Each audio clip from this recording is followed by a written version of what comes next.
when I first started working on Sound Self, which is a video game with pretty explicitly spiritual intentions, I was in the closet about a bunch of things. I was in the closet about my spirituality. I was in the closet about my interest in psychedelics.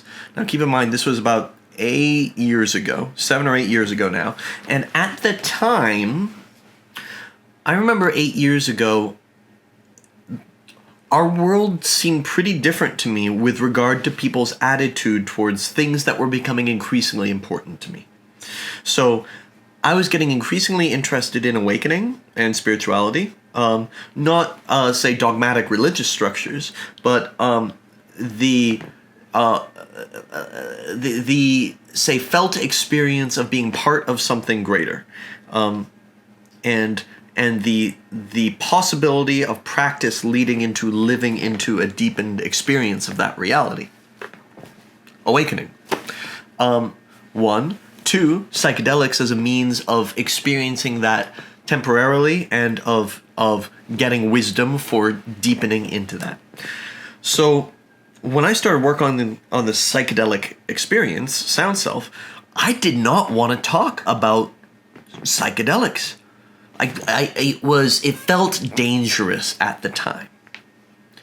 And then when I eventually eased into talking about psychedelics, I didn't want to talk about awakening because it seemed edgy and like people would think I was crazy. Now, I don't think this is entirely just like my comfort level and what have you. I think I was actually experiencing something in the zeitgeist that has since shifted and is continuing to shift.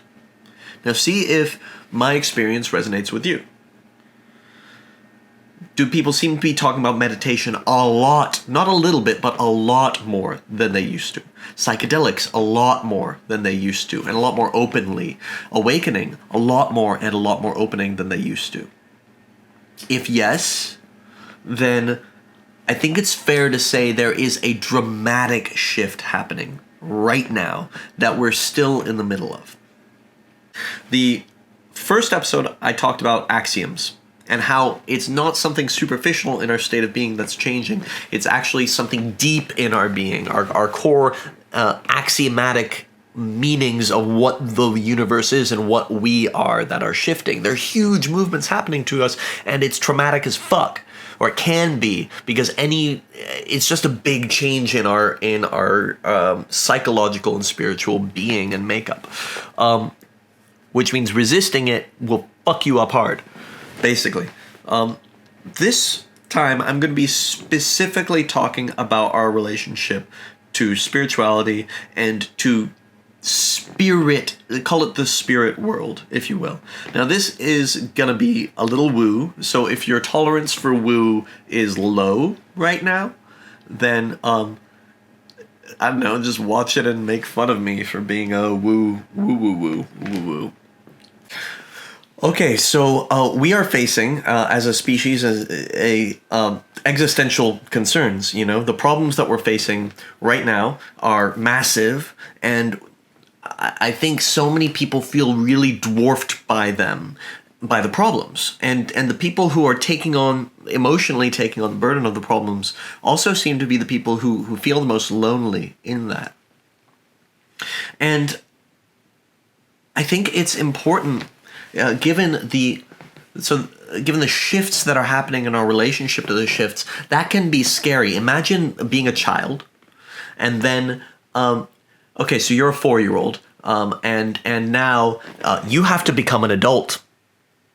You have to somehow figure out how to become an adult. And that, you don't know how to do that. But gracefully, if you're a child, you don't have to do it alone. You have the help of your parents, and more importantly, you have the help of millions of years of evolution encoded into your DNA that knows how to grow you from being an infant into a child, into an adult, and then into an elder, and then into a corpse in the ground, which are important stages in the transformation as well. Our body knows how to do this, and we're not, I guess we're just not alone in the transformations. Now, I've had experiences, and I'm sure many of you have had experiences that lead me, say, foundationally and experientially into the knowledge that not only are like we not alone in as a species amongst other species of physical beings, but it's obvious to me that we're part of an ecology of spiritual beings. All right, so I've personally had experiences on either on ayahuasca or in deep meditation or in dream or just when I'm sufficiently in stillness that I'm open to sensations outside of my five physical senses, where I'm directly perceiving another being and receiving communication from that being. I don't think that this is like some part of my personality talking to another part of my personality, because I've sometimes received information from those that I would not know how to get. Now, I know this is not unique to me. A lot of people are having these experiences. I think the challenge is living in that reality, living in a reality where we are part of a spiritual ecology.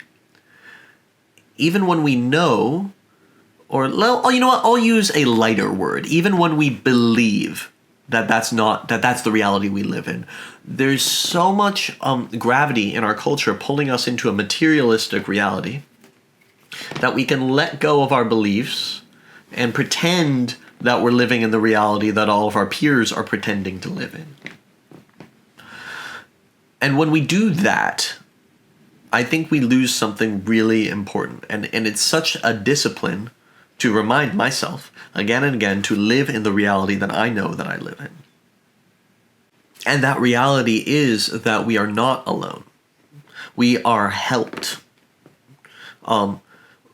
We have other beings who are looking after us and looking after our work and our relationship with the world and these existential problems and everything that seems so heavy for us. We're not alone in it. We have unseen guides and helpers. And even if you can't sense them right now, just knowing they're there, I find relieves a lot of the stress and actually allows me to tune into meeting the changes and facing what I need to face right now to participate in the massive transformations that are happening right now. So there are tools for helping us open up into that world. Obviously psychedelics, obviously meditation. And the thing that I'm excited about is that these things are becoming more and more mainstream. And so I wonder, and man, this is like a video series of its own, but like in 10 years, where we are seeing massive legalization of psilocybin, marijuana, bringing these things into the mainstream through therapy, the work of the MAPS, the Multidisciplinary Association of Psychedelic Studies, is amazing. And I believe that what we're seeing is a transformation in our culture from, say, a culture where spirituality is in the closet because we're pretending to be materialists, to one in which spirituality is a felt and shared reality, and where our place in the spiritual ecology is part of our felt and shared mythology.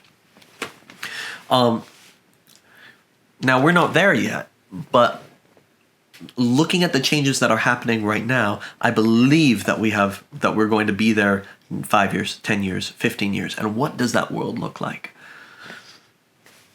Well, what does a psychedelically and spiritually informed civilization of this scale look like? What is our relationship with technology and politics when it's guided not just by the intelligence of our ape brains, but also informed by plant intelligence, say? So please subscribe to this channel, follow this channel if you'd like to watch the next videos and be alerted when they come out.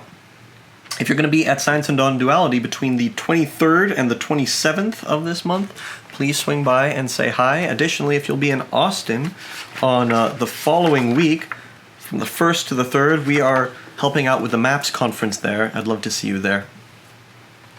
Thank you.